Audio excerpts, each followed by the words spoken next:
මේ අධිකරණ ඇමතිවරයානේ අධිකරණ ඇමතිවරයානේ මේ හැසිරෙන්නේ කියලා බලන්න. ඔබතුමාගේ කාලය තව විනාඩි 2යි තියෙන්නේ. මේ පව් වාඩි වෙන්නකෝ.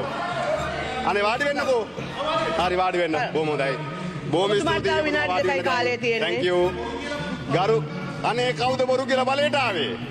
බොරු කියන්නේ අපිද ඔබතුමාලාද කියන එක පිළිබඳව කාලය විසින් ඔප්පු කරයි. දැන් මම දැක්ක අපි විමල් රත්නායක අමාත්‍යවරයා පහුගිය දවස්වල කිව්වා මම පාර්ලිමේන්තුවට ඇවිල්ලා එතුමාලා නැති වෙලාවට ගරු මුල්ලාසරණු මන්ත්‍රීතුමියා කතා කරනවා කියලා.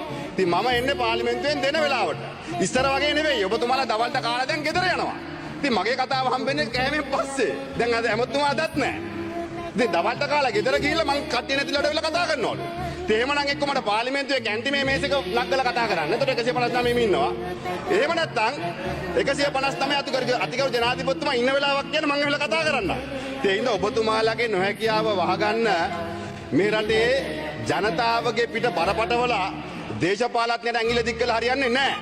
අධිකරණ ඇමතිවරයා ප්‍රකාශයක් දෙනවා යම් නඩු තීන්දුවක් සම්බන්ධයෙන් අපේ ආණ්ඩුව ආපු හින්දා තමයි මේ තීන්දුව ආවේ කියලා. ඔබතුමා නීතිපති දෙපාර්තමේන්තුවේ වැඩ කරපු මන්ත්‍රීතුමා සම්පූර්ණ කොන්නම් මම ඔබතුමාට දෙන්නම්. ඒක ඔබතුමා අධිකරණ ඇමතිවරයා. ඒක නිවැරදි කරන්න. මම ඔබතුමාගේ හොඳට කියන්නේ. මම මේ ඔබතුමාගේ හොඳට කියන්නේ මගේ හොඳ කර නෙවෙයි. මම කියපු එකක් නෙවෙයි. මොකද රටේ අධිකරණ ඇමතිවරයාගේ ප්‍රකාශයක් කරු මූලාසරණු මන්ත්‍රීතුමියා අධිකරණ ඇමතිවරයාගේ ප්‍රකාශය රටට ගැලපෙන්නේ නැත්නම් ඒ ප්‍රකාශය පිළිබඳව එතුමාලා මතක් කරලා දෙන්න අපිට වක්කීමක් තියෙනවා. මේ ජ්‍යෙෂ්ඨ නීතිඥයෙක් නීතිපති දෙපාර්තමේන්තුවේ වැඩ කරේ.